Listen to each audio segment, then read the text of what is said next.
네, 안녕하세요. 저희 이제 드디어 마지막 세션만 남았습니다. 이번 세션은 이미 알고 계시겠지만 저희 이제 한국 국제 아트 페어도 그렇고 저희 나라가 이제 평면자 컬렉션에 강한데 오늘은 저희 미디어 아트 작가들이 워낙 세계적으로 활동들 많이 하고 계시고 또 한국 컨템포러리 아트가 이제 미디어 아트가 중요한 미술로 각광받고 있는 거를 이제 여러분들 다 아실 테니까 미디어 아트가 단순히 보고 끝나는 게 아니라 소장할 수 있는 작품으로서 얼마나 소장 가치가 있는지 그 부분을 이제 미디어 아트 분야의 각 전문가들을 모시고 논의하는 시간 갖도록 하겠습니다. 네, 그럼 마지막 세션도 관심 있게 지켜봐 주시면 감사하겠습니다. 네, 유원준 선생님께서 오늘 세션 모더레이터로 이끌어 주실 거고요. 선생님께서 바로 시작하도록 하겠습니다. 예, 안녕하세요. 오늘 모더레이터를 맡은 앨리슨 디렉터 유원준입니다. 와주셔서 반갑습니다. 일단 오늘 이제 주제가 여기 되게 시끄럽죠. 천정도 높고 그래가지고 아마 이렇게 집중을 하셔서 말씀을 듣고 또 사실은 한 자리에 모으기 힘든 아주 모시기 힘든 분들을 저희가 모셔가지고 좀 짧은 시간이지만 굉장히 중요한 내용들이 나올 것 같아요. 그래서 오신 분들 이렇게 좀 집중하셔가지고 잘 이야기 듣고 나중에 그 라운드 테이블과 이제 그 질문하시는 시간이 주어지거든요. 그때 좀 편하게 그 외국분들은 뭐 이제 영어로 프레젠테이션 하시겠죠. 하지만 저희는 이제 한국말로 질문하시면 편안하게 진행하시면 될 것 같습니다. 주제가 미디어 아트의 소장 가치는 어떠한가이고 사실은 이게 짧은 시간에 다루기 힘든 문제라고 생각이 들어요. 근데 그럼에도 불구하고 각 분야에서 굉장히 활발하게 미디어 아트의 뭐 아카이빙이라든지 또 이제 미디어 아트의 판매와 소장의 문제라든지 그런 부분에 대해서 각자 영역에서 활발하게 활동을 해오신 이 세 분의 선생님과 이제 그 질문을 해주실 이 선생님을 모셨습니다. 그 한 분 한 분 각자 제가 짧게 소개를 드리고요. 그 같이 박수로 좀 환영해 주시고 처음에 이제 그 선생님당 한 분씩 10분당 이제 프레젠테이션을 할 예정이고요. 이렇게 세 분의 프레젠테이션이 끝나고 나서 이제 그 로레나가 올라오셔가지고 지정 질문을 해주시고 그 다음에 저희가 같이 라운드 테이블 형식으로 이 오늘 주제에 대해서 토론하는 시간을 갖도록 하겠습니다.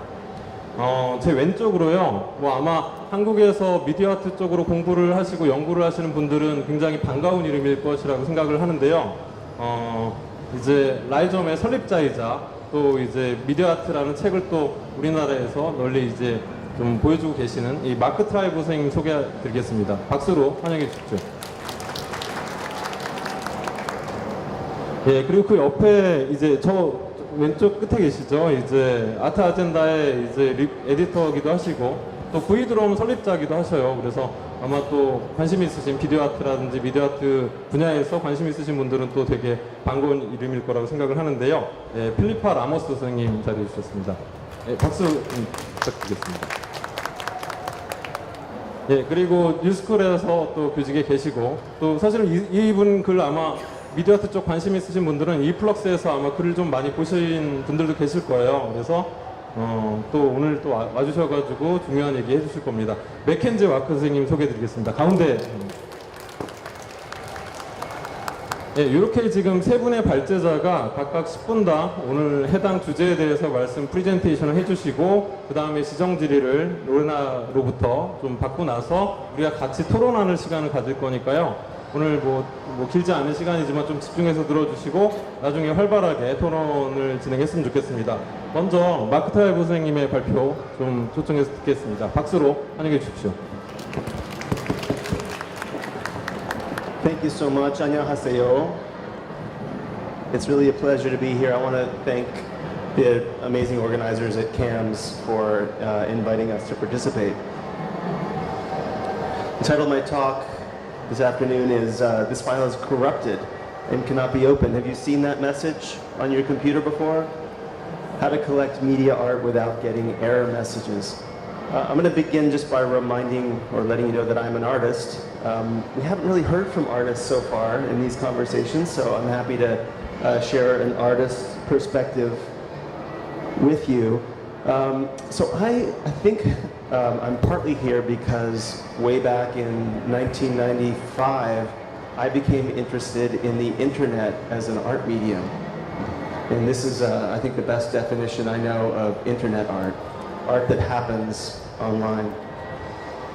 In 1996, seeing the need for an online platform where artists like me who are interested in emerging media technologies, as well as curators, scholars, students, and arts writers, could come together to share ideas and exchange information, I created Rhizome, which grew into a nonprofit organization over the last 20 years or so.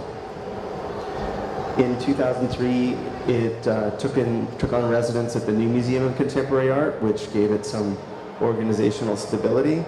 And probably its most important program in the context of this conversation is the Rhizome Art Base, which is a collection of over 2,500 works of digital art that archives and preserves 21 plus years of media art history. When we acquire a work of media art, we take great care to gather structured metadata, object descriptions, that allow the work to be stored and retrieved and accessed in a predictable way. We store the work archivally on servers.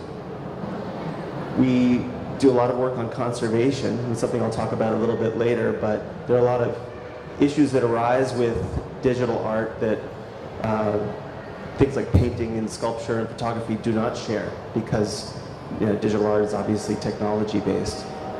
So conservation becomes a really important challenge to address. All of these 2,500 works are available for free to the public online. And we also use this archive as a lab for research and development, collaborating with other institutions like the Getty, for example, and the Guggenheim Museum, to develop standards for archiving and preserving media art. And in the recent years, Rhizome has been developing software tools to aid in the preservation of digital art.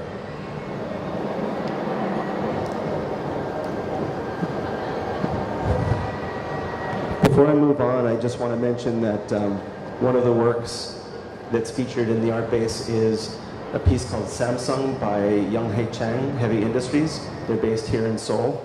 I was very happy to run into them at the MMCA Cafe just the other day.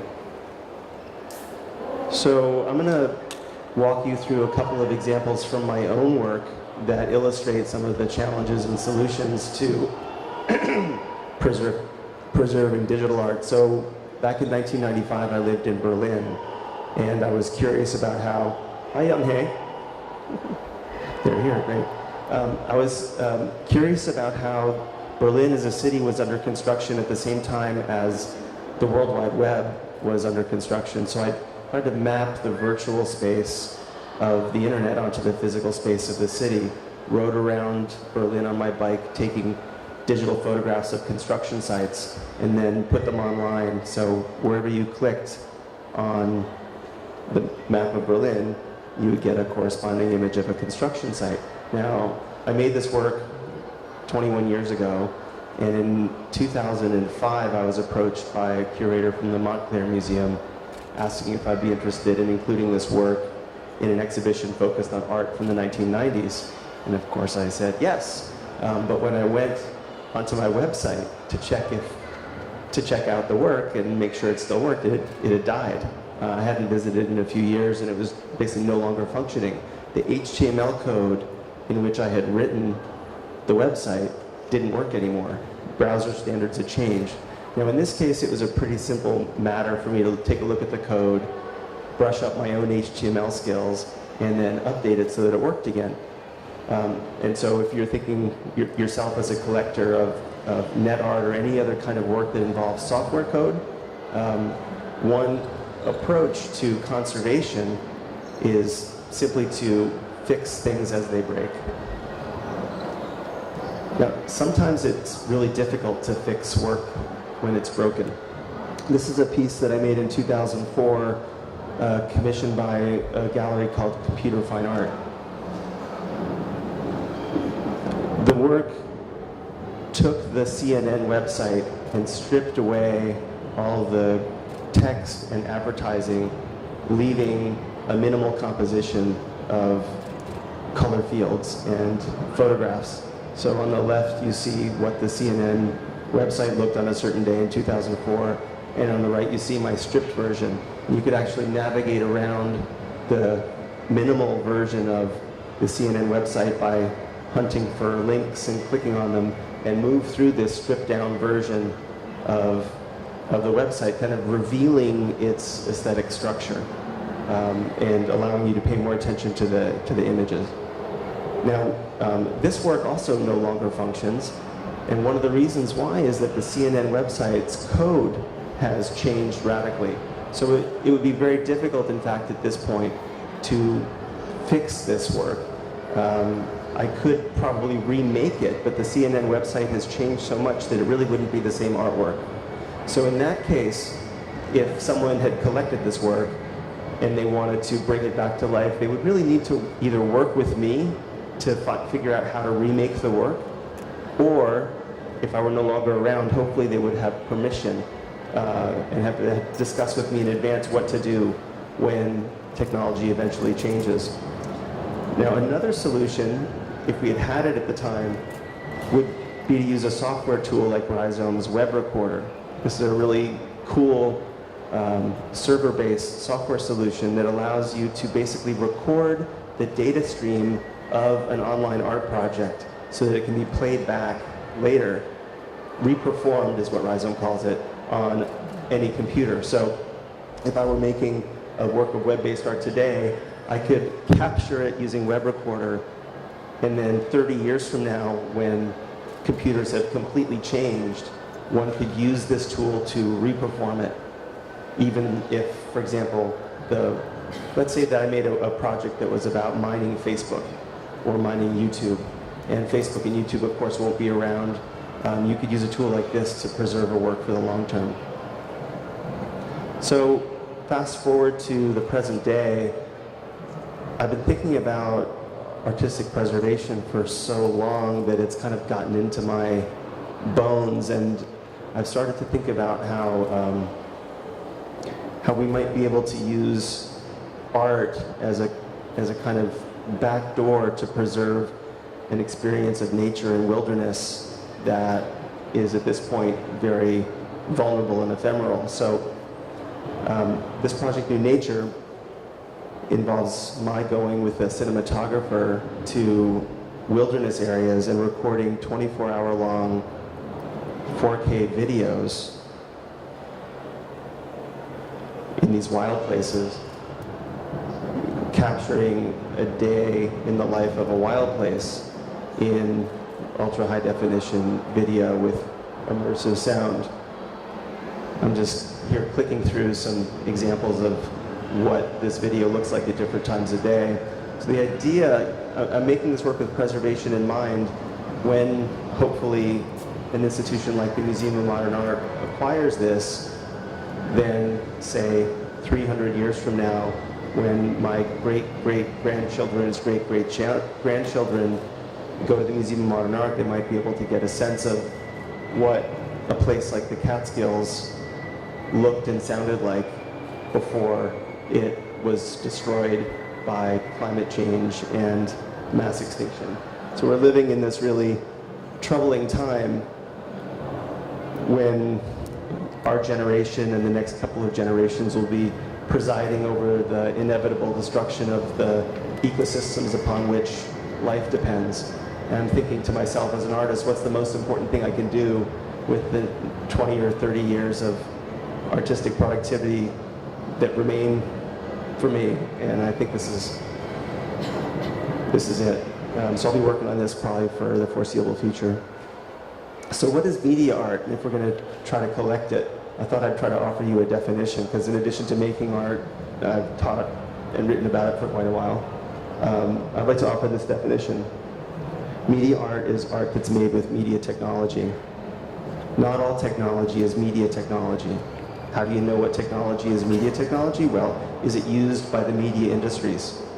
So, in 1967, when Joon was starting to make work with video, maybe I have the year slightly wrong, television was a media technology, video was a media technology. So at that time, that even counted as new media, right? Because it was a new media technology. Today, things like Instagram and Facebook would count as media technologies. So just a few specific examples. You know, we have video. For example, Christian Marquet's The Clock. I picked this one out because I know it sold in 2011 for about $250,000 to several museums. One of them is the Museum of Fine Arts in Boston. I think the most expensive work of video sold, and this is, you know, the answer I found based on Googling, was about a bill viola for about $750,000. And that was around, I think, 2007. But I imagine works may have sold for more, but just, you know, because of the lack of transparency in the market, we don't know. So video art, another form would be digital art. This is Feng Mengbo's The Long March Restart, which I saw at PS1 MoMA in 2010, amazing piece. Uses the language of video games to rethink the history of China. And also just in the last year or two, we started to see a lot of artists experimenting with virtual reality. This is the VR piece made by probably the best known artist to experiment with VR so far, but there was a VR piece even at the Palace that we visited a few days ago. I myself kind of can't stand VR, makes me feel kind of sick and disoriented, and I don't want to disconnect from the real world, but way back in 1994 I experimented with it, and I, you know, don't want any part of it myself. So challenges for collectors, just to wrap up. The three main challenges for collectors, besides the fact that there is essentially no secondary market, so if you buy it, you should really think of yourself as a true collector and not a collector investor, and probably plan to, you know, hold it and then donate it at some point to an institution. But it's ephemeral, right? A digital file, and even video today takes the form of digital files, is not an object. You can't just put it in storage and take it out in 20 years and expect it to still look like it did when you put it in the way you could with a bronze sculpture or an oil painting. It's unstable.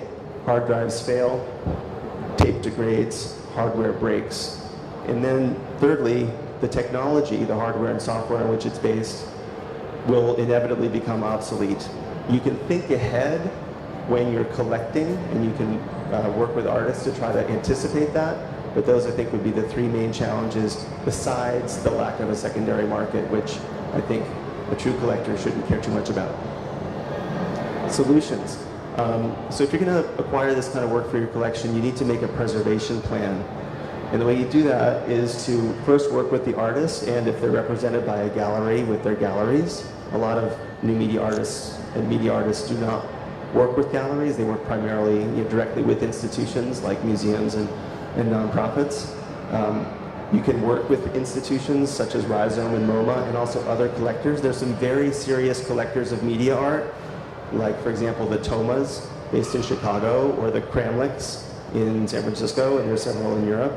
And they themselves work together with institutions like Rhizome and the Guggenheim and MoMA to develop standards and practices. So let's say you're buying a work by Feng Mengbo, you could talk with the preservationists at MoMA about how they're approaching preserving his work. You need to really understand the artist's intentions. So for example, with that piece I did that stripped the CNN website, if that work had at that time been collected, it would have been important for me to have conversations with them about what is permissible, and, you know, where's the art in the work, and what are the features that are most important to preserve and protect, and what can be changed. Like, is it okay to use whatever version of the CNN website exists down the road? What if CNN goes out of business? Can we use Fox News? Those are the kinds of questions that are important to anticipate. You need to understand best practices in the field, and you don't need to invent them yourself because they exist and they're knowable. And lastly, it's really important to clarify rights and obligations around conservation and exhibition. As with many works of performance art and media art, it's really important to have, in addition to a certificate of authenticity, a contract that details how those rights are allocated and shared. 감사합니다.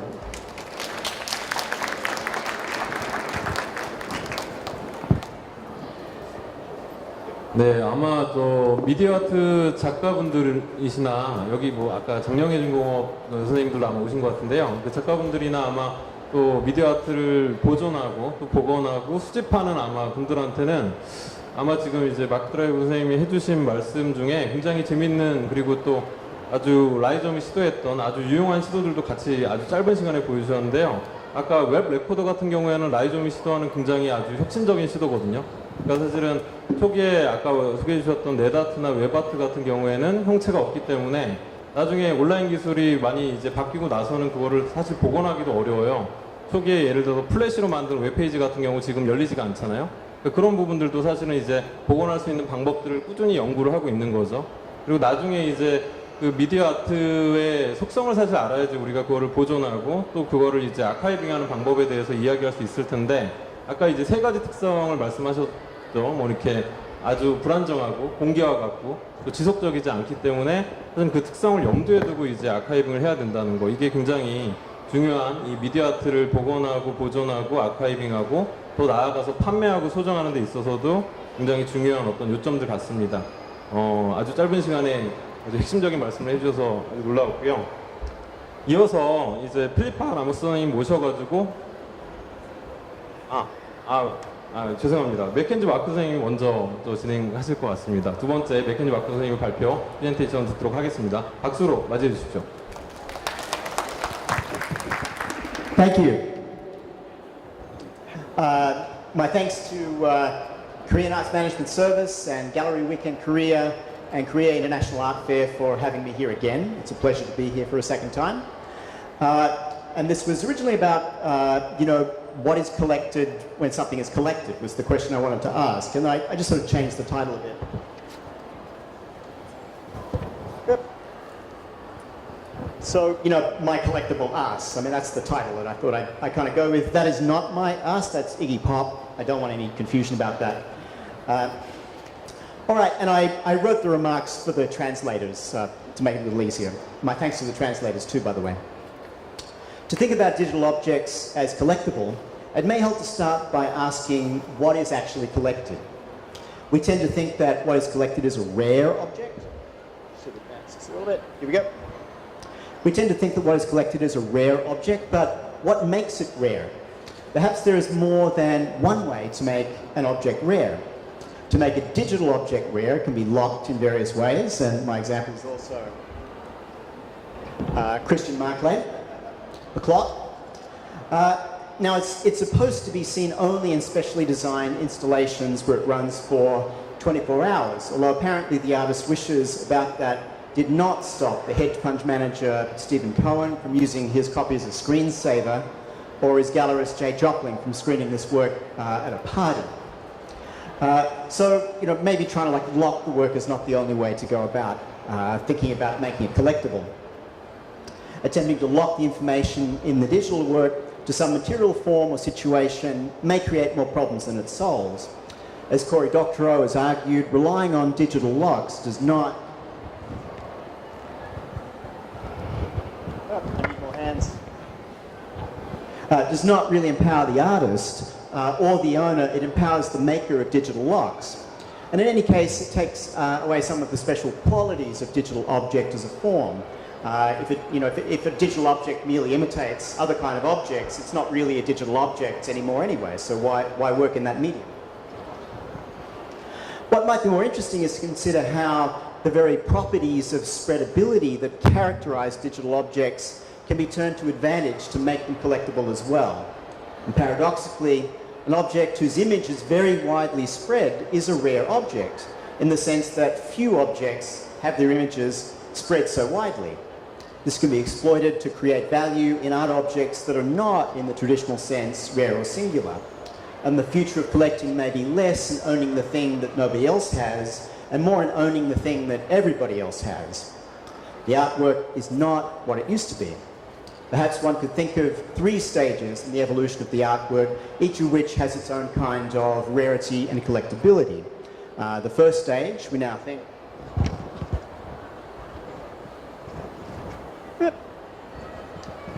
The first stage we now think of as that of the old masters, the second stage that of modern art, and the third stage of contemporary art.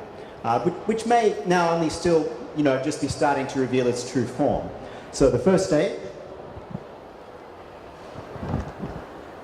corresponds to the era of landed property and mercantile capitalism. This is the era in which the artwork separates itself from the crafted commodity and becomes fine art. The artwork is an even rarer instance of something already rare, the well-made thing. Artworks are collectively made in workshops, just like handcrafted objects. The workshop has a master whose name starts to appear on the object, even if the master did not make all of it. Not every brushstroke in a Rembrandt is by Rembrandt.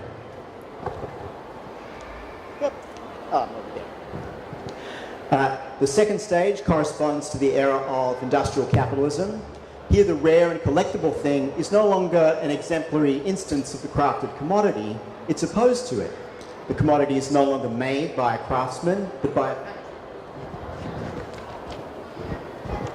a factory worker.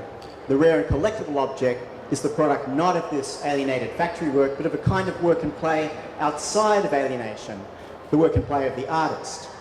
The artist is no longer the master craftsman. He, and it's usually still he in this period, is a free spirit, a singular and original personage. The rarity and collectability of the artwork is not guaranteed by his being a master craftsman, but by his being an original personality. The modern work of art, the artwork of this period, may have the qualities of a master craftsman, but it need not. The third stage is something else. It corresponds to the period in which information becomes the key value in both the wider economy, but also in art. The artwork is no longer a special kind of commodity as it was in the modern art period. The artwork is now a special kind of financial instrument. The artwork is now a special kind of derivative. The collectible artwork is now less about being an object that stores value because of its special qualities as a rare thing made by a special kind of worker, the artist.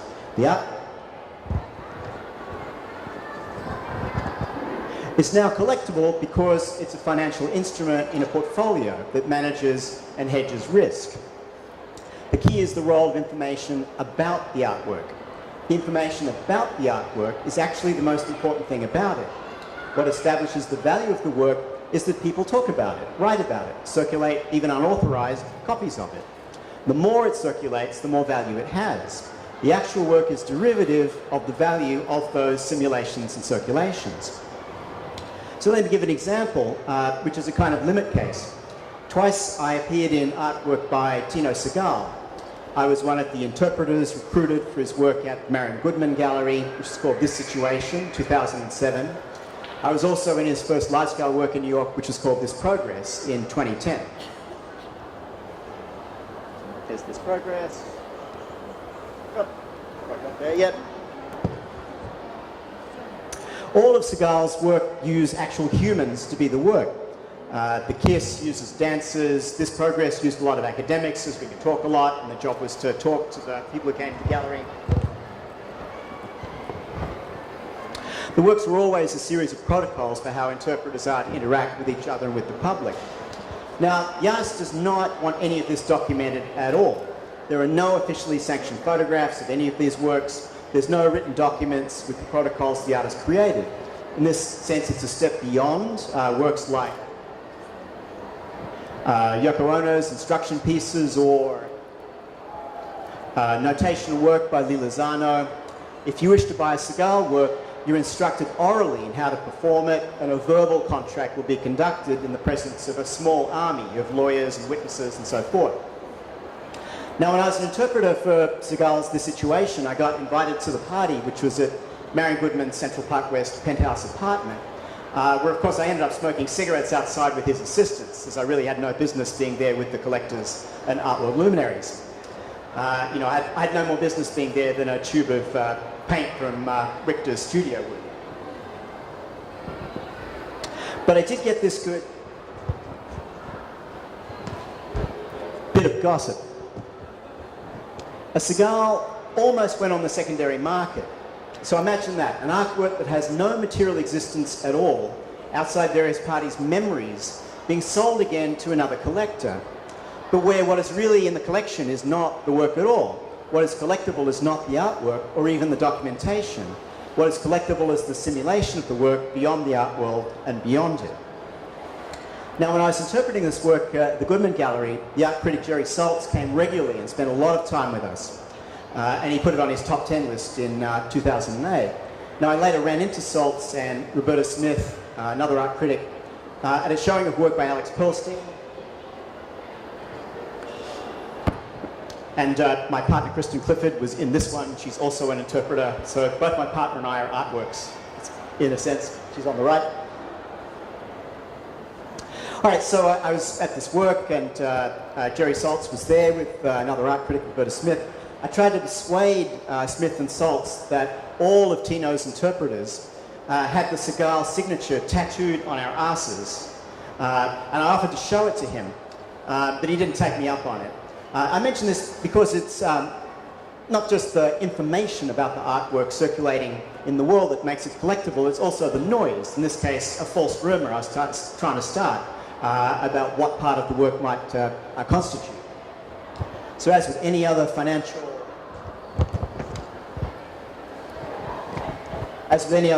instrument in a portfolio, the artwork in a collection gains and loses value in a sort of volatile space between information and noise, which might even include false rumors, non-facts about its existence and so forth. So my attempt to make my own ass collectible by falsely claiming it was signed by Segal did not succeed. But maybe it raises the question of what the collector collects when he or she collects. It need not be an object, as it was in the age of the old masters. It need not even be the documentation of the provenance of the work, as it was in the modern age, and to some extent still is. What is collected might be nothing more than the claim to ownership itself. And even a verbal contract might suffice to sustain that claim, as in the limit case of a Segal. But a Segal is not worth anything if nobody knows anything about it. The ownership claim is a derivative of the information circulating about the work. Some of that information might be unauthorized, like a desktop copy of Mark Clay's clock. Some of it may even be false, as I jokingly suggested with my own attempt to spread false information about an artwork. What is collected is nothing more than the act of collecting itself, which is a derivative of the information circulating about the work. As Xian Ngai suggests, one of the main aesthetic categories of our time, in part advanced by conceptual art, is the interesting. Conceptual art took over from the realist novel the job of making more or less organized archives or dossiers of information interesting. And perhaps that is why art today has moved on from being orderings of interesting information to being interesting ways of ordering information. So perhaps the avant-garde of collecting is now a question of interesting ways of collecting, the act of collecting itself, which should make digital art eminently collectible to the extent that it is interesting. But it might, at the end, be uninteresting if it's merely mimicking forms of collectability from previous categories of art object. So that's what I have for you today. 감사합니다.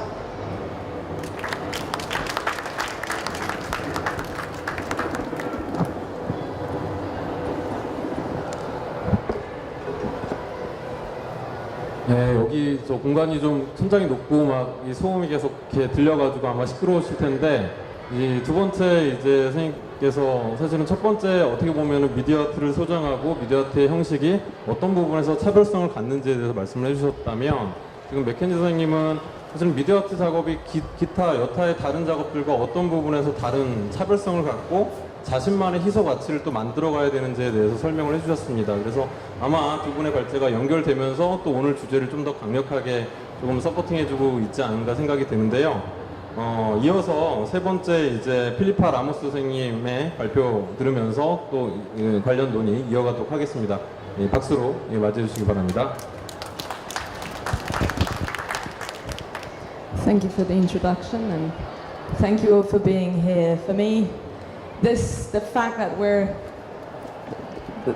what we're really trying to do is to abstract ourselves from the noise outside and to be concentrated in one another is somehow echoing our efforts to show the relevance and the importance and how fundamental artworks that are based on more ephemeral or less objectual media are, when in the context of the art fair we have objects of very different nature that are trying and are shouting louder than we are. So I hope I can continue to grab your attention and to compete with the noise that is happening outside. Like Mark, I'm going to present a case, which is sort of a case study, which is a project I've been developing for the past 5 years. And this case study will open itself to a series of 4 considerations of 4 possibilities on different ways, to collect works that are based on technological media. And the project I'm going to bring here, so yesterday I was dressed in the clothes of eFlux and Art Agenda, for which I work as editor-in-chief, and this is a side project, let's say, that I run and that I co-founded with 2 other people. One is the deputy director of the Jewish Museum in New York, Jens Hoffman, and the other is the senior film curator at Tate Modern, Andrea Lissoni. So in 2013, we were invited by a contemporary art magazine. I hope they're very happy about the creation of Vidro. In 2013, a contemporary art magazine based in Milan, but with an international distribution called Mus, invited the 3 of us to think about a project that would allow for a new way to circulate and distribute artists, well, films and videos, but all converted into video, and to go beyond the locality of a film festival or of an art exhibition, and to reach all the corners of the world through the internet. And based on that, we recreated this project, which became a sort of an online cinema and is inspired on the format of the cinema, in the sense that we, opposite to what happens with Rhizome, we don't have an archive. Vidrome for every 2 weeks for 14 consecutive days becomes the video it shows. So when you enter, what you see is the show, that the work that we're presenting for that period. And then it is replaced by a new work. We also rejoice every time a new work arrives. What we do is that we don't only launch these works online, and we don't archive, which is something that other people have been done in a very good way. The best example is, of course, Kenneth Goldsmith's Ubu. But instead, we commission a conversation that introduces the work and that helps viewers who are not familiar with the work or not familiar with the artist to have a little bit of an insight of what is being talked about. And in fact, what remains in the archive is just a couple of shots of these works together with the introductions, the conversations. Now, for this 5 years that we've been running, we've been showing works that have a very different nature in terms of ownership and in terms of property. We've been going from the work of artists, in this case is the work of an artist called Korakrit Arananunchai, who works with a commercial gallery, has been showing in several public and private institutions. He was in the last Berlin Biennial, he was at the Palais Tokyo in Paris, but he owns the work. So this is a case in which a video piece is directly owned by the artist, who accepts to present it for 14 days on Vidrome, and then is removed, and the ownership, of course, remains with the artist. In other cases, we've been presenting work that is owned by the artist or by other organizations, but is distributed by one of the distribution organizations that play a fundamental role in assuring the circulation of experimental film and video and of artists' moving images. I don't know, there's several of them. There's Lux, which is mostly based in the UK. There's Lightco, there's the Anthology Film Archive, and in this case it's Electronic Arts Intermix that works with Jesse McLean. And so we rented, let's say, the work for 14 days. They have, of course, a special rental fee. And so we worked with the artist and with their distributor.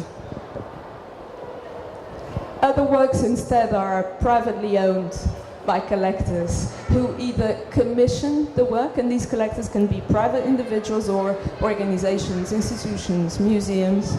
Either they were the commissioners of the work and then they own it, so they produced it and they bought it, or they just bought the work. In this case, the work by an Egyptian artist, Basim Mahdi, it's owned by the Abrash Group, and despite the fact that they own it, they allowed for us to reproduce it, no? As we would reproduce a work of art that belongs to a museum or to any other institution.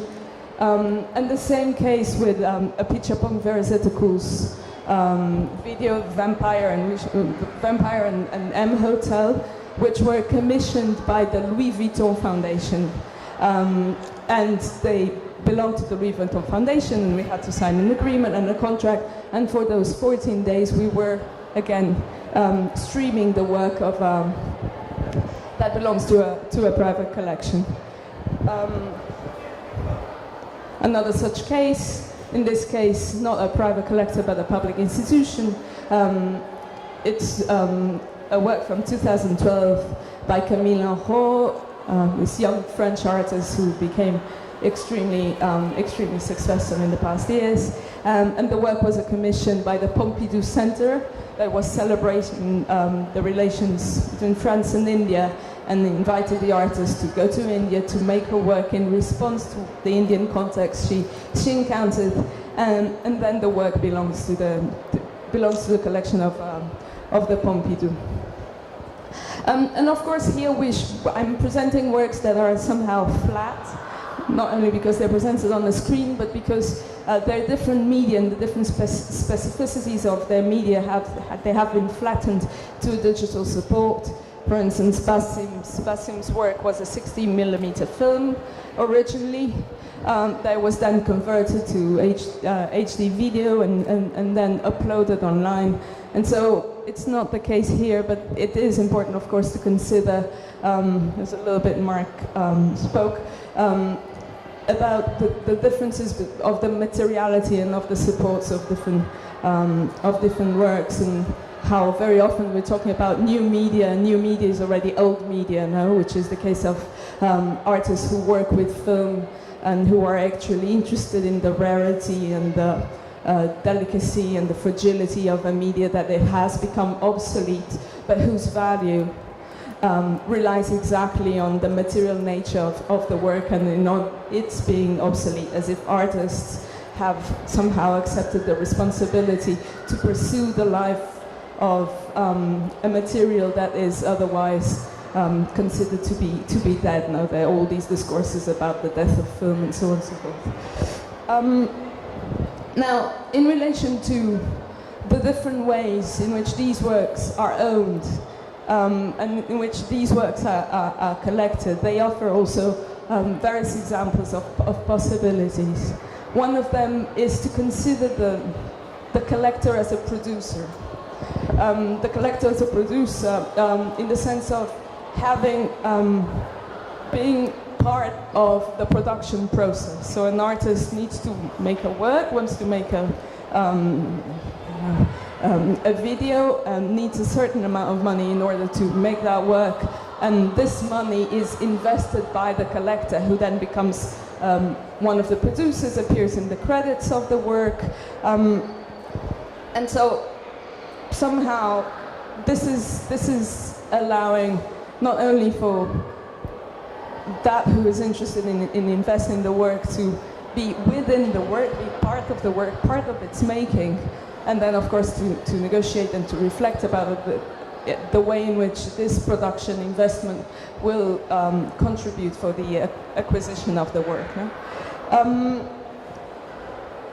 I would consider a second possibility around the notion of recollecting, no? And reassembling, and in a moment in which the cinema is everywhere, and which moving images are everywhere, there are tons of devices just here in this room that can show images in movement, and which the cinema is also fragmented and dissipated from the screen and completely evaded the traditional space of the movie theater, of the cinema.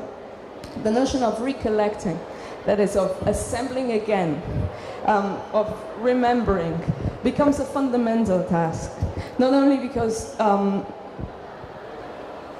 this somehow previous, unique, rare, consistent object is quite fragile and requires that sort of protection, but also because the exhibition space, the gallery, or the private space of the collector becomes that place where the rethinking of its functioning, of its logics, and of its different possible materialities occurs.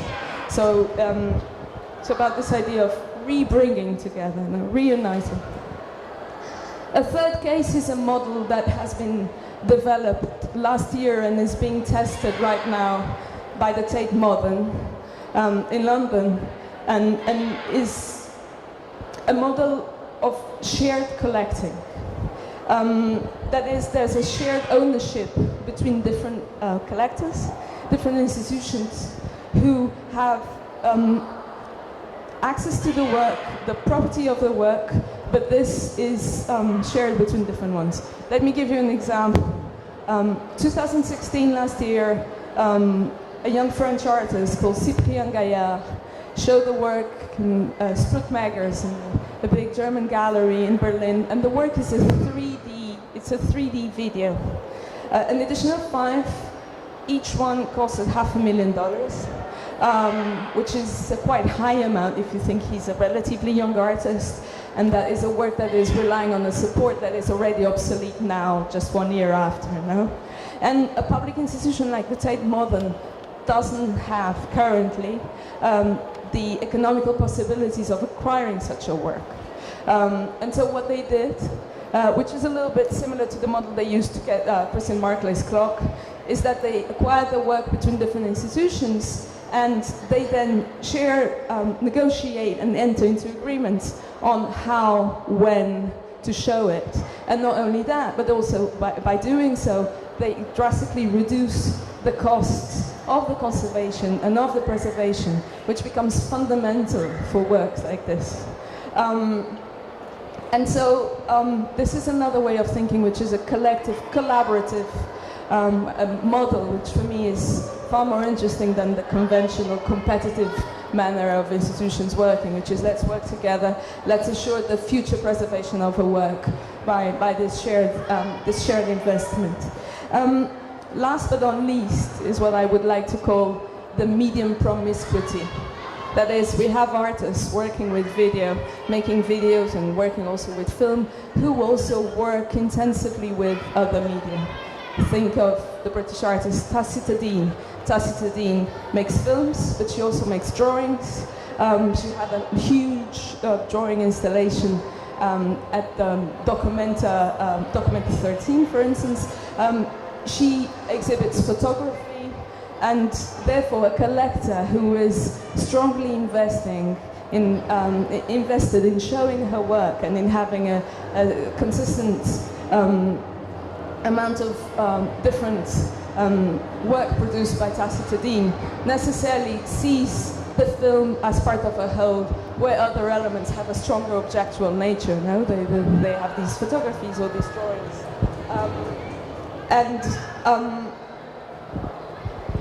It's a conception that sees all the arts. So it's breaking this notion of medium specificity, and it's also breaking this notion of how collectible. The question is already almost implying an answer, and also I would like to propose a different, my question when I was thinking about what to say here is not how collectible, but how to collect media art, and this conception that all the arts are part of a single ensemble, of a single set, beyond this old fiction of the purity of media, is very much possible through the work of such artists. And that's basically what I what I wanted to introduce here, and thank you.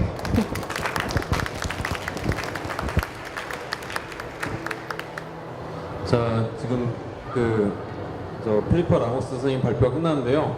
아마 여기 한국에서 이제 미디어 아트 관련돼서 뭐 전시를 기획하시거나 또 이제 작업을 진행하시거나 또 소장을 하시려는 분들은 선생님들 대화를 듣고 되게 저는 부러워해야 된다고 생각을 해요. 그러니까 지금 이제 아까 라이좀의 방법론과는 또 다르게 V드롬에서 또 이제 추구하는 아주 현실적인 방법들을 지금 소개를 해주셨고, 특히나 아마 이제 현장에서 일을 하시는 분들은 굉장히 고민을 많이 하는 뭐 이제 영상 작업에 이제 그냥 단순히 이제 저작권 문제가 아니라 그거를 좀 세분화하는 거죠. 뭐 상영권이라든지 이미지 사용권이라든지 뭐 이걸 유통권이라든지 이런 아주 현실적인 문제까지 이제 잘 소개를 해주셔서 굉장히 도움이 됐던 발표였던 것 같습니다. 그리고 이런 아마 질문에 대해서 지금 이제 이어지는 이 순서가 이제 그 미술시장 전문 매체죠. 아트넷의 에디터이자 굉장히 다양한 매체에서 기고를 하고 계시는 이 로레나 무뇨스-알론소 선생님을 모셔서 지정 질의를 좀 갖고 이제 지금 발표하신 내용에 대해서 좀 더 깊숙이 들어가 보는 시간을 갖도록 할 건데요. 좀 박수로 맞아주시기 바랍니다.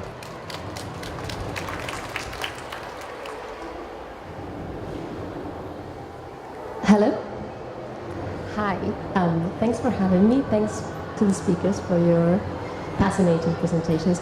I think my first question is, we've sort of established the relevance and the necessity of archiving and collecting new media art and video art as part of institutions and distributing platforms like Vidrun and like Ubu and Lux.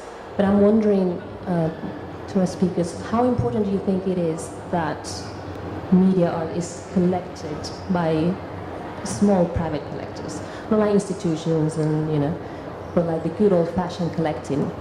How important do you think it is for the media?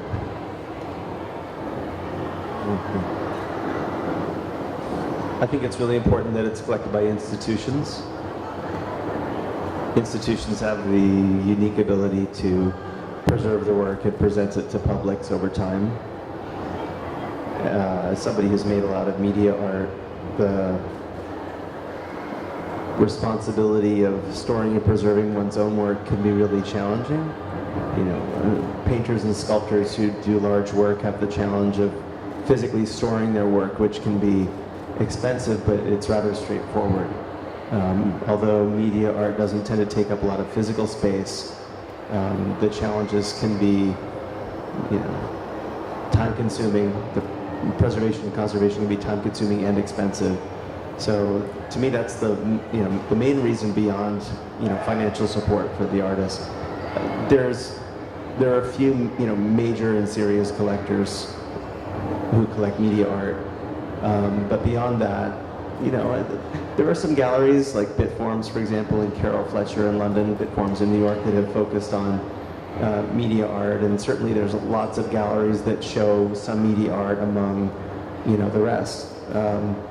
And I think there are some smaller collectors who acquire that work, but it's among the media artists I know, none of them make a living from selling their work.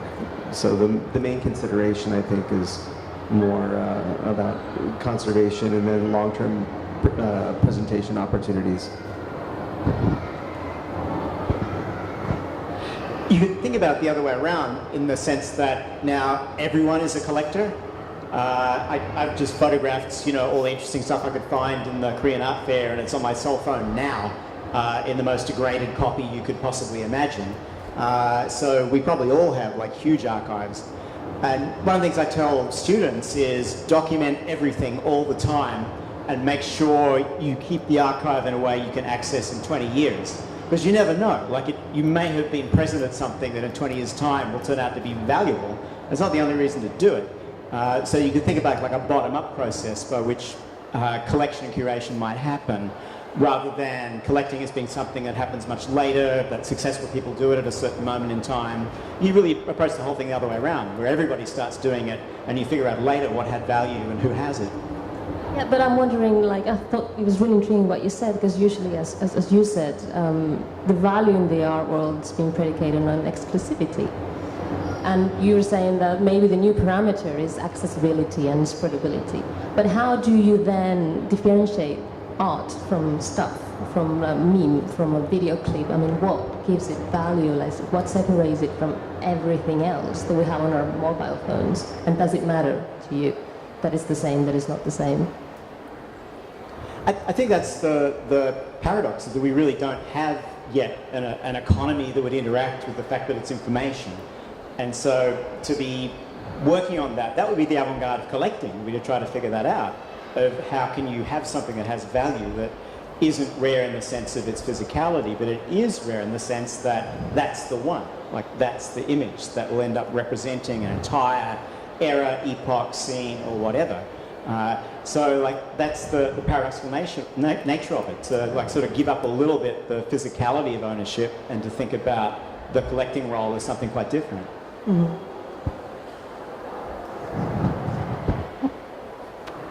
I think it is now. Yes. Yeah. Just to revisit the question that you were asking us, and just maybe grabbing on the last thing I said. I think that the difference between the private and the public is not only related to media art.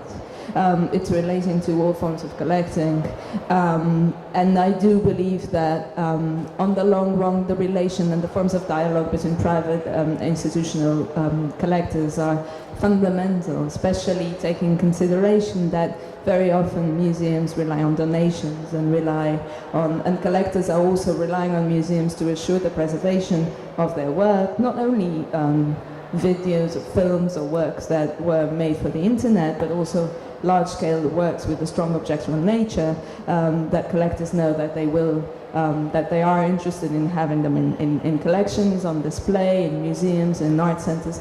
So I do think that both forms of collecting are fundamental, but they are also very close by, no? So as with collecting painting or collecting installation or any kind of works, it is fundamental for the existence of different kinds of collecting and different kinds of modes of display and exhibition, also because they're permeable and they circulate between themselves. Now, and suddenly I'm a private collector and I have a video of Namjoon Paik, and I'm not sure how to preserve it, how to continue working. The monitor is not functioning. Everything is obsolete, and I can open a dialogue with a public institution or with a private foundation and say, will you help me assure its ideal conditions of preservation and of exhibition, for instance. Yeah. So I'm wondering, Filipa, a project like yours, which is Vitro, which is doing a great job in sort of like disseminating, generating critical discourse around video works, is a non-profit project. But how do you think it interacts with the art market? How do you respond to the art market in the way you program it? Do you think it has an impact in what gets bought? Well, I think McKenzie Wark's presentation answered that. Not only in the sense that we're boosting the knowledge about those works, and we're rendering those works information not only by showing them, but by also commissioning texts that add a certain content, to the work. But what I think we're actually doing, and we're doing a favor to, is to work as sort of a research tool for curators and for museum curators and independent curators who then have access to artists and to works that they didn't know about, and they are interested in re-showing them and representing them. And so what we're doing is not only showing the longer life of works that, I don't know, took 1 year, 2 years to make. They were showed in a couple of exhibitions, in a couple of film festivals, but then they disappeared. So we're prolonging the geographical and temporal nature of this work and existence of this work, but we're also assuring that these makers, these filmmakers and these artists, many of which, and this is not answering your question, don't work with the market, either because they're not interested in working with the gallery, or because they haven't had that opportunity. And so we're creating different modes of making work, entering in different art circuits that are in dialogue with the market, but not only, but are pushing for a wider circulation and a wider distribution. Of course, there's a difference between distribution and circulation of these artists. Mark, I wonder if you know, worst case scenario, what happens, because you were talking about obsolescence. What happens is, as a small private collector, you purchase a media art. If you buy a media artwork, as a small collector, you're not a museum, you're not a major collector with a foundation. And what happens if it breaks permanently? Would you get a replacement? Like my work? Anywhere. So that has to be, those responsibilities have to be determined at the time of acquisition and should be memorialized contractually, ideally. But no, in general, I don't think the artist, unless that commitment is made, artists aren't responsible for maintaining or replacing the work. Because I guess it's not. You have to pay more for that up front, basically. Or negotiate an ongoing relationship. You know, my work doesn't work anymore. Okay, well, you know, what's it cost to fix or replace it? So I'm wondering if we are all thinking that, you know, we should incentivize this collecting, that maybe should these clauses be renegotiated, sort of like a global sort of contract that makes collectors really want to engage, that makes it easier for them to say, okay, well, I'm actually going to buy this because I have some assurances that it's going to be okay. You know, I can't sell it in the secondary market because it doesn't exist, but at least I would get it replaced, worst comes to the worst. Yeah, well, I think the key is for the collector to work with the artist via the gallery or directly to figure that out, you know, right at the start. It's so hard to hear with all the background noise that, to be honest, I'm responding to a comment that I didn't fully understand. Yeah, it was okay. 네, 지금 이제 질문과 답이 오가는 게 아주 실질적인 문제들 같아요. 그러니까 사실은 지금 이제 로레나가 물어본 게 뭐 어떻게 보면 현장에서 굉장히 많이 나타나는 어떤 일들이죠. 미디어 아트 작업을 누군가가 소장해가지고 구매를 했는데 그게 이제 뭔가 이제 어떤 뭐 오작동이나 고장이 난다고 했을 때 뭐 대형 미술관이나 이제 재단이나 아주 뭐 이제 돈이 많은 컬렉터들은 굉장히 그런 부분에 대해서 유연하게 대처할 수 있기 때문에 괜찮은데 사실은 굉장히 이제 우리가 아주 어렵지 않게 작은 회화 작업을 일반 사람들이 산다라고 가정을 하듯이 미디어 작업을 그렇게 소장했을 때 그런 기준과 법을 만드는 게 쉬운 일인가? 뭐 이제 지금 마크가 이야기한 것처럼 당연히 작품을 이제 판매할 때는 그런 기준들을 만들어서 판매해야 되는 건 사실이지만 현실적으로 그런 것들이 이제 아주 이제 소규모의 어떤 차원에서 이루어지기 어렵다는 거죠. 사실 지금 이제 이 질문과 답을 통해서 오늘의 우리의 이 미디어 아트의 소장 가치는 어떠한가라는 주제가 그냥 단순히 아주 심플하게 이제 키아프에서 진행되는 키아프에서 이제 작품 판매와 이제 소장에 대한 어떤 장이기 때문에 미디어 아트는 과연 어떠냐라고 이제 간단하게 짚어볼 수 있는 얘기가 아니란 걸 아마 여러분들도 느끼기 시작했을 거라고 생각을 합니다. 그리고 특히나 이제 또 여기 그 선생님들이 오셨으니까 한국에서 또 발생하는 미디어 아트의 여러 가지 문제들이 또 있거든요. 그러니까 가령 예를 들어서 아까 마크가 이제 비트폰 같은 소규모 갤러리들이 이제 미디어 아트를 선보여주고 그런 것들을 또 소장하고 유통하는 채널이 될 수 있다라고 말씀해 주셨는데 예를 들어서 한국에서 비트폼은 왔다가 2년, 3년 만에 철수했어요. 그러니까 그런 식의 어떤 이제 문제들이 사실은 각 나라마다 조금씩 다르게 나타날 수 있다라는 거죠. 그러니까 미디어 아트 안에서도 말씀하신 것처럼 굉장히 다양한 어떤 접근 방식이 필요하고 또 그게 또 이제 어떤 그 해당 국가에서 또 다양한 어떤 방식에 의해서 소비되고 유통되는 어떤 그런 상황이기 때문에 사실 우리가 이제 직면하는 어떤 문제가 굉장히 복잡하다라고 저는 생각을 하는데요. 사실 그렇기 때문에 오늘 굉장히 다양한 각도에서 다양한 방면에서 선생님들한테 조금 아주 질문을 드려서 좀 아주 좋은 답변을 좀 우리가 얻을 수 있지 않을까 생각이 드는데요. 자연스럽게 그 관객분들한테 좀 질문을 받고 또 선생님들도 얘기하시면서 좀 이렇게 종합적으로 토론하는 시간으로 이제 넘어가면 어떨까 하는데요. 혹시 오늘 이제 세 분의 선생님과 또 지리자 로레나 선생님까지 해서 네 분 선생님 앞에 계시는데요. 좀 전체적으로 이 오늘 주제와 관련해서 질문이 있으신 그 관객분들은 좀 편하게 질문해 주시면 좋을 것 같습니다. 예. 이 마이크, 예, 마이크. 먼저 좋은 발표 감사합니다. 저는 미디어아트를 온라인에서 중개하는 아트다 서비스 대표 최동훈입니다. 일단 저는 지금 이 소장 가치에 대해서 말씀하시는데 더 궁금한 건 실제로 거래가 되는 그 미디어 아트 시장이 현재 어느 상태이고, 그리고 미래에는 일반적인 가장 많이 팔리는 회화나 조각보다 더 판매가 더 잘 될 수 있는 가능성이 있는지에 대해서 좀 여쭤보고 싶습니다. 세 분 모두에게. 이 질문은 같이 로레나까지 좀 같이 해서 이렇게 답변을 좀 주셔도 좋을 것 같은데요. No. 혹시 좀 다르게 답변 주실? There's an opportunity there to think about selling different things that have a different kind of value. So there might be collectors to whom that's exciting, right? So it's not something that's your traditionally valuable object. It's a different kind of value. Well, you know, there are people who made their money by inventing new things that value could be.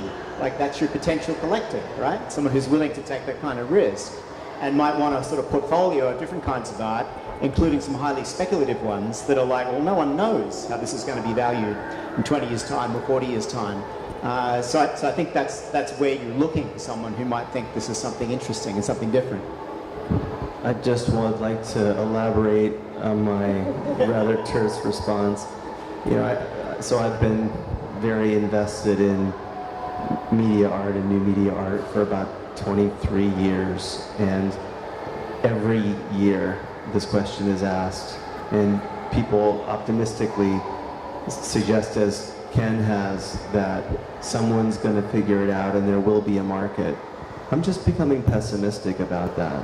There is a market, it's just very small. And it seems like there is something about painting in particular, but more generally, handmade unique objects that are, you know, concentrations of aesthetic value and reputation are what have the most market value. I just want to share one other thought. People often, rather lazily, I think, use the term art world in the singular. To me, that betrays either laziness or a kind of myopia, right? A tunnel vision, not being aware that the world is larger than the one you participate in. There are many art worlds, and the one that occupies this space, the commercial art world, you know, inside the hall, there's a lot of decorative objects that are marketed to wealthy people, right? And that's really one segment. It's the one that gets a lot of attention and clearly has, you know, the greatest concentration of capital. But there are lots of worlds out there. Many of them intersect with this world in some ways. But to me, the collectability of media art is one of the least interesting questions we can ask about it. I'm just going to give you two examples. One is very recently, an experimental filmmaker working with film accused Vidrome of showing mostly work of artists who work with commercial galleries. It's indifferent here if it's true or not true and what are our logics, which I wouldn't agree with, also because we're not making money and we don't need any kind of sponsorship in order to this and that. But that only reflects the fact that from the 130 artists we've shown, a large part of them are commercially successful. Otherwise they wouldn't be having ongoing relations with one or more galleries. So I do think that only this already shows that there is not only a market, but there's a growing interest. And I think there has never been such a big passion from the arts in time-based media, including film, including video, including works made for being circulated and distributed online. And just another example to revisit what I was telling you about this French artist, about Cyprien Gaillard. So he made these 5 editions with this gallery. I thought he's completely crazy, he's too young, he's going to explode if he does that. the 5 works were sold to private collectors, not to institutions. I mean, one was this shared institutional part, and the others went to private collectors. And I don't think these private collectors were spending half a million just for fun and just for the kick of the risk. I don't think they were being risky, despite the fact that they were buying a 3D video. They thought there was an investment on an artist that has a strong career, a strong name, and works with a gallery that is also able of assuring a certain credibility. So I do think there is a space, and we need exactly to consider the different layers and the complexities of different systems within all the contemporary art worlds that we work and we operate in. Yeah, I think there's definitely an economy for media art. I mean, but I think it's quite a contradictory relationship with the market, because if you go to a biennale, like a major biennale, there'll be huge amounts of video works that are very important. But if you go to an art fair now, as opposed to 10 years ago, there will barely be video works for sale. So it's like there's a growing interest, but then there's, I'm not sure, I don't have the figures the way Claire urged you to do. But I think there's definitely interest and money being spent, but I'm not sure how that relates to the economy of galleries and fairs, because you see less and less video works. Or of biennials working as a support for the market, because we know how many of the works shown in the biennial are actually for sale, no? So I think there's a polarization, because you have film works and video works at fairs, but they're part of sections outside of it, and non-commercial, in principle, sections. But I don't know, I think... Well, then there's Loop, for instance, which is a fair that has been running for but that's over 10 a years. specific fair. When you talk about a fair like Freeze, like a generalistic fair. 지금 사실은 이제 굉장히 다양한 질문이 나올 수 있을 것 같아요. 그리고 그 질문들이 사실은 굉장히 밀접한 연관성을 가지고 있죠. 그래서 지금 이제 답변을 통해서 어떤 부분에서는 굉장히 냉정한 현실에 대해서, 혹은 또 굉장히 희망적인 어떤 앞으로의 전망을 할 수 있는 그런 질문들이었다고 생각을 하는데요. 아마 또 연결점을 가지고 있겠지만 다른 또 질문들 계속 받으면서 선생님들 말씀 들어보도록 하겠습니다. 혹시 또 다른 질문?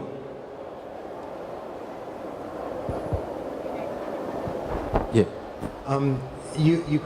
Many of you talked really eloquently about the institutional responsibility of conserving and preserving new media arts, but I'm sort of interested in if you have some ideas about how they should be exhibited in ways that are kind of more interesting than the sort of black box segregation or the kind of screen on a desk.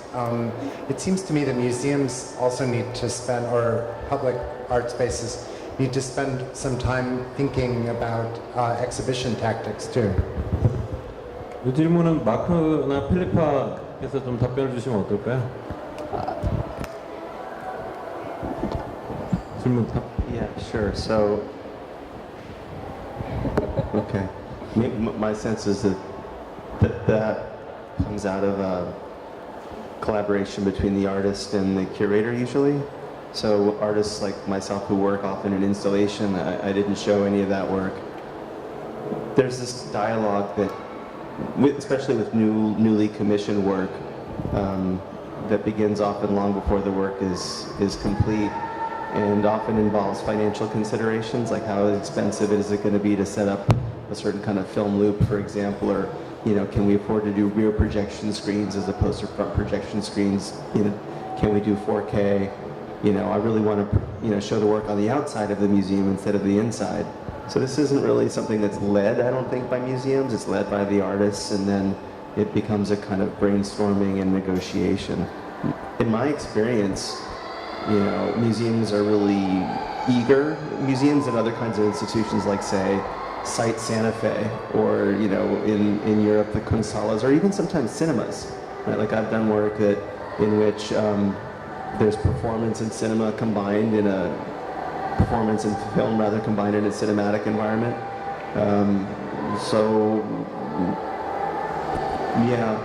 My sense is it doesn't start with the institution, but starts with the artist. I think there's something in between, which would be, my favorite museum of media art is UbuWeb, which is a huge effort on the part of one individual, essentially Kenneth Goldsmith, to negotiate with artists about what can and can't be on there, to deal with various other rights claims, to maintain a site that's constantly available, which is not Google accessible, and that's an interesting choice, but then enables anybody to look at this who has internet access. That's then the constraint. But what might be interesting would be to think about how that, it's the old-fashioned museum without walls, right? There's a kind of broadcast era model of this. What's the dialectic between that and the embodied space? To see one as the sort of driver of traffic to the other, but also as doing the thing that the embodied space can't do. Because it does seem at some point not to be terribly helpful to go to a museum, to sit in little boxes, to see 2 minutes of a 20-minute work that you then don't really know. So it's not a terribly satisfactory model.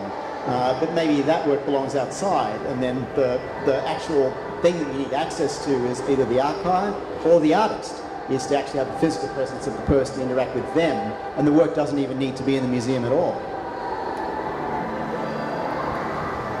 I mean, I think your question opens a whole new debate, which is fundamental and continues to be essential.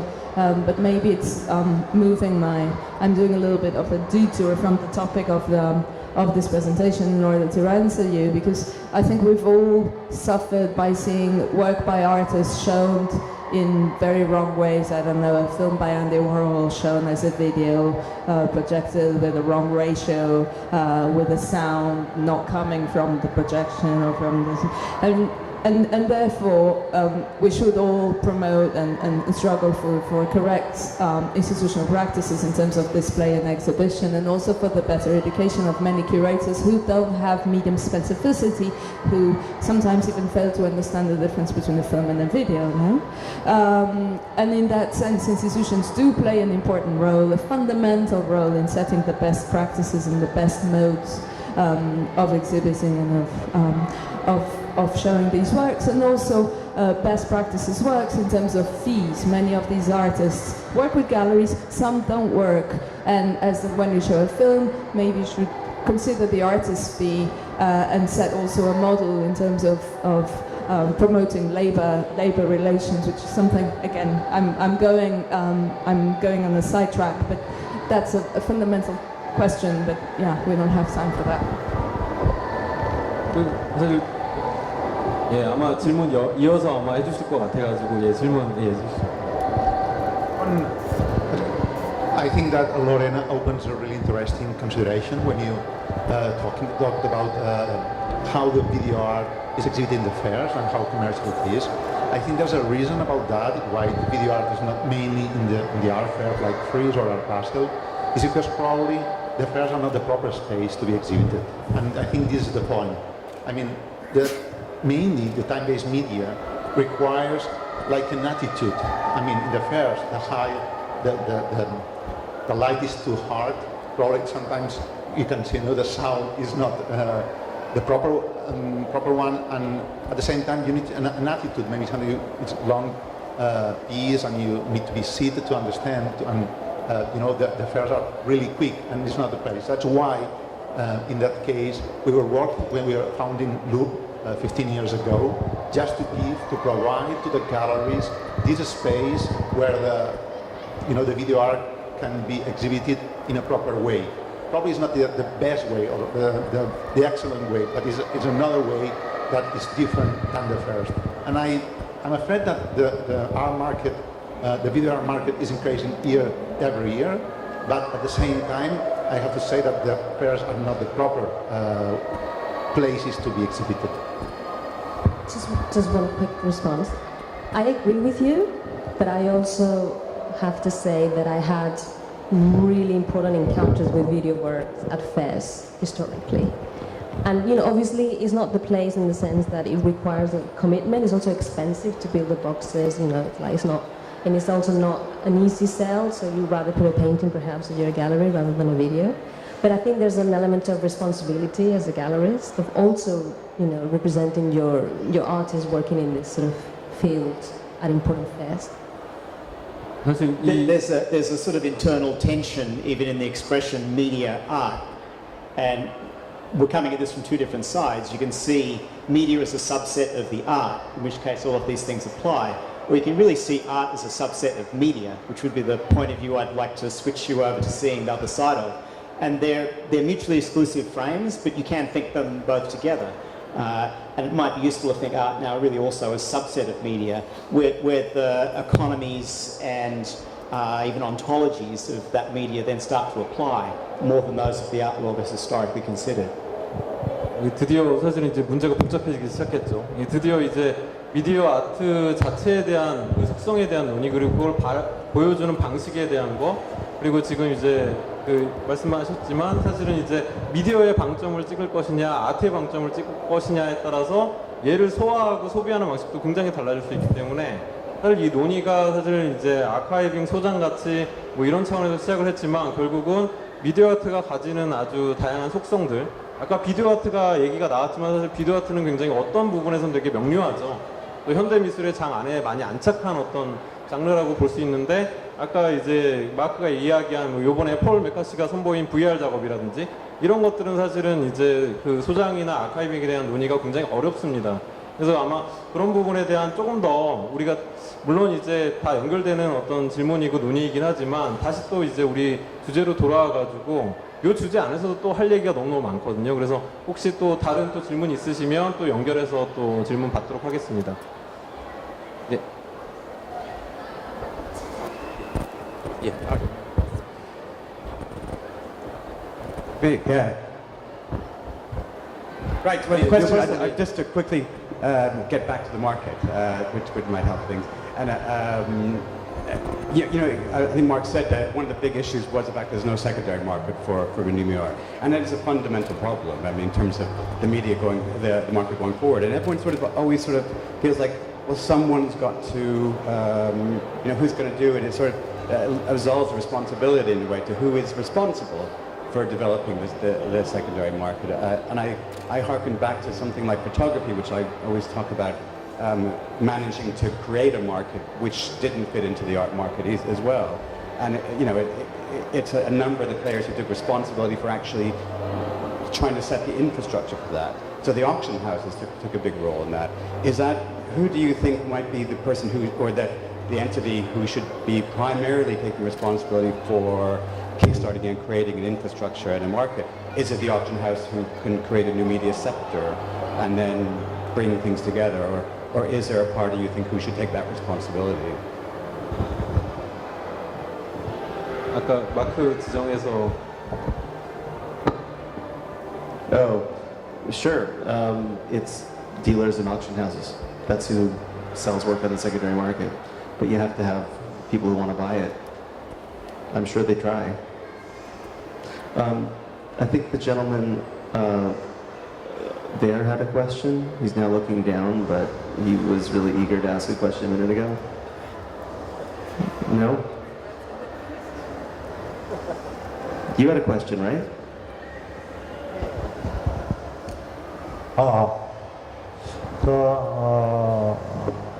백남준 작가님의 작품을 가지고 질문을 해볼까 합니다. 백남준 작가님이 활동했던 그 시기의 그 작품과 지금 아트페어에 나온 백남준 작가님의 작품과 그 시간적인 기간이 굉장히 긴데, 지금 백남준 작가님의 작품을 보고서 한번 미디어와 연관시켜서 한번 얘기를 한번 들어보고 싶습니다. This question about Namjoon Baek's work. I mean, first of all, there is such a strong objectual nature in his work that there is the video component, but then the work in itself has a strong sculptoric nature that I don't think we can divide the media part from the material part of these works. They are whole. These works are sculptures, and they are sculptures that then work and evolve in time because they include sound and they include images, and of course these are time-based. Have a time-based nature, no? So, but once again, how to make a distinction between a pyramid of I don't know, a wall of television monitors, of Anterax monitors or so on, and the kind of image and video that they are broadcasting and they are distributing. I fail a little bit to include his specific practice within a totally immaterial, in the nature of an immaterial work, because for me there's a very strong physical and formal essence to his practice. You could maybe start to think media art as more analogous to things like theatre, where the script and the performance are separate things. So the concept of the work is one thing, but its instantiation is another. And you can't instantiate them the way you would have when they were made, because you don't have the same cathode ray tubes, but you might instantiate it differently, exactly the same way you perform a Brecht play. It's not exactly how it was done in 1956, but there's two separate elements, where one is the, if you like, script and the other is performance. One can think of media art as having a separation of that kind. 예, 사실 이거는 뭐 너무 이제 계속되는 논의의 과정 중에 있는 자리라고 생각이 들고요. 오늘 사실은 굉장히 열악한 환경에서 또 이제 아주 열띠게 마지막 질문까지 또 이렇게 열심히 받아봤는데요. 또 우리 정해진 시간이 다 돼서 안타깝지만 오늘 이 시간을 끝으로 마무리를 해야 될 것 같습니다. 수고해주신 3명의 발제자분과 1명의 지휘자분들께 좀 아주 열렬한 박수로서 좀 환영해 주시기 바랍니다. 고생하셨습니다.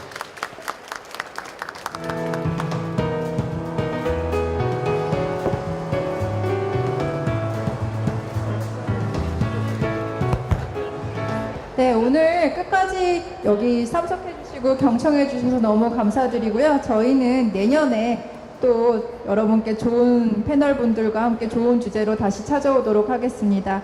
네, 모든 참석해 주신 모든 분들께 감사드립니다.